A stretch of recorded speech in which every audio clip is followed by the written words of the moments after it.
1 Samuel.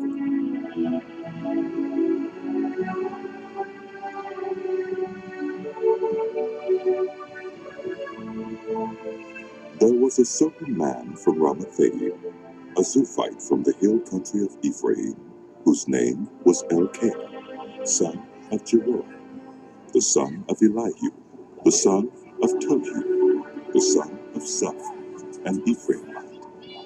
He had 2 wives. One was called Hannah, and the other Peninnah. Peninnah had children, but Hannah had none. Year after year, this man went up from his town to worship and sacrifice to the Lord Almighty at Shiloh, where Hophni and Phinehas, the 2 sons of Eli, were priests of the Lord. Whenever the day came for Elkanah to sacrifice, he would give portions of the meat to his wife Peninnah and to all her sons and daughters. But to Hannah he gave a double portion, because he loved her, and the Lord had closed her womb. Because the Lord had closed Hannah's womb, her rival kept provoking her in order to irritate her. This went on year after year. Whenever Hannah went up to the house of the Lord, her rival provoked her till she wept and would not eat. Her husband, Elkanah, would say to her, Hannah, why are you weeping? Why don't you eat? Why are you downhearted? Don't I mean more to you than 10 sons? Once, when they had finished eating and drinking in Shiloh, Hannah stood up. Now Eli the priest was sitting on his chair by the doorpost of the Lord's house. In her deep anguish, Hannah prayed to the Lord, weeping bitterly, and she made a vow, saying, Lord Almighty, if you will only look on your servant's misery and remember me, and not forget your servant, but give her a son, then I will give him to the Lord for all the days of his life, and no razor will ever be used on his head. As she kept on praying to the Lord, Eli observed her mouth. Hannah was praying in her heart, and her lips were moving, but her voice was not heard. Eli thought she was drunk, and said to her, How long are you going to stay drunk? Put away your wine. Not so, my Lord. Hannah replied, I'm a woman who's deeply troubled. I've not been drinking wine or beer. I was pouring out my soul to the Lord. Do not take your servant for a wicked woman.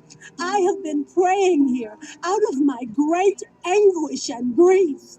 Eli answered, Go in peace, and may the God of Israel grant you what you have asked of him. She said, May your servant find favor in your eyes. Then she went her way and ate something, and her face was no longer downcast. Early the next morning, they arose and worshipped before the Lord, and then went back to their home at Ramah. Elkanah made love to his wife Hannah, and the Lord remembered her. So, in the course of time, Hannah became pregnant and gave birth to a son. She named him Samuel, saying, Because I asked the Lord for him. When Elkanah went up with all his family to offer the annual sacrifice to the Lord and to fulfill his vow, Hannah did not go. She said to her husband, After the boy is weaned, I will take him and present him before the Lord, and he will live there always. Do what seems best to you. Her husband Elkanah told her, Stay here until you have weaned him. Only may the Lord make good his word. So the woman stayed at home and nursed her son until she had weaned him. After he was weaned, she took the boy with her, young as he was, along with a 3-year-old bull, an ephah of flour, and a skin of wine, and brought him to the house of the Lord at Shiloh. When the bull had been sacrificed, they brought the boy to Eli, and she said to him, Pardon me, my Lord. As surely as you live, I am the woman who stood here beside you praying to the Lord. I prayed for this child, and the Lord has granted me what I asked of him. So now I give him to the Lord. For his whole life he will be given over to the Lord. And he worshipped the Lord there. Then Hannah prayed and said, My heart rejoices in the Lord. In the Lord my horn is lifted high. My mouth boasts over my enemies, for I delight in your deliverance. There's no one holy like the Lord. There's no one besides you. There's no rock like our God. Do not keep talking so proudly or let your mouth speak such arrogance, for the Lord is a God who knows, and by him deeds are weighed. The bows of the warriors are broken, but those who stumbled are armed with strength. Those who were full hired themselves out for food, but those who were hungry are hungry no more. She who was barren has borne 7 children, but she who has had many sons pines away. The Lord brings death and makes alive. He brings down to the grave and raises up. The Lord sends poverty and wealth. He humbles and he exalts. He raises the poor from the dust and lifts the needy from the ash heap. He seats them with princes and has them inherit a throne of honor. For the foundations of the earth are the Lord's. On them he has set the world.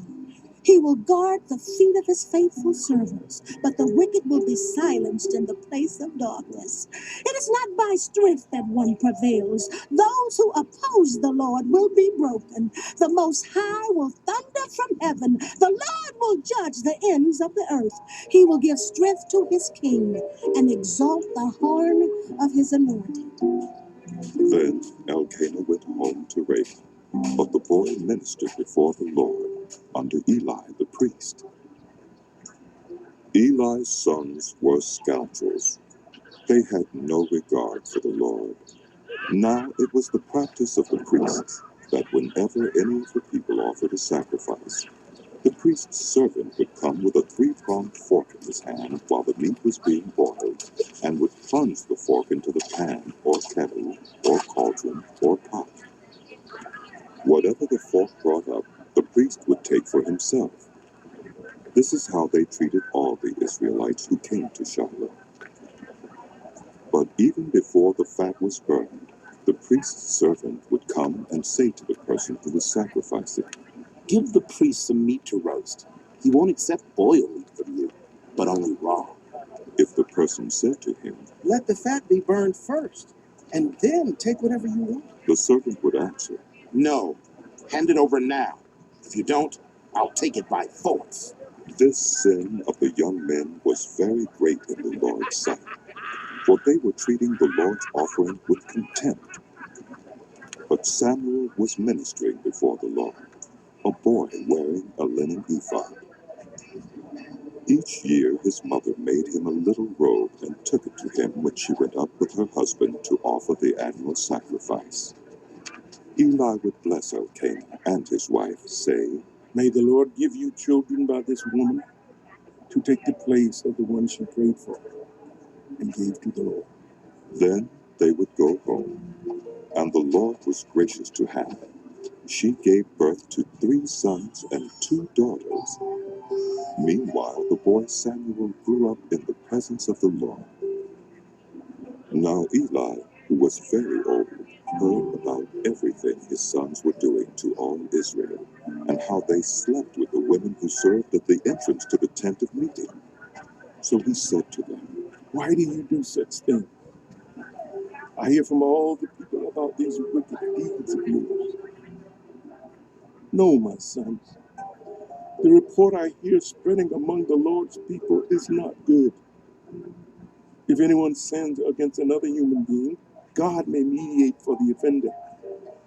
But if anyone sins against the Lord, who will intercede for them?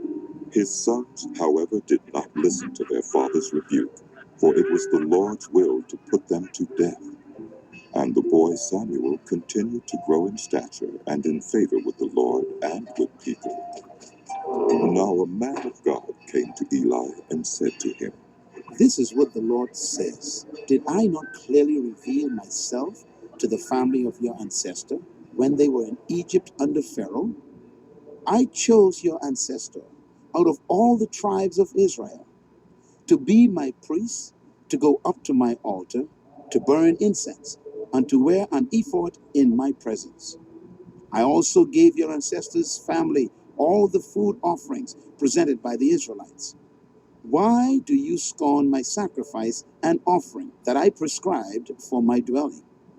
Why do you honor your sons more than me, by fattening yourselves on the choice parts of every offering made by my people Israel? Therefore, the Lord, the God of Israel, declares, I promised that the members of your family would minister before me forever.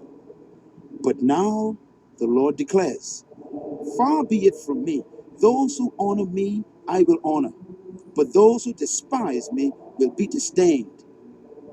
The time is coming when I will cut short your strength and the strength of the members of your family, so that no one in it will reach old age, and you will see distress in my dwelling. Although good will be done to Israel, no one in your family line will ever reach old age.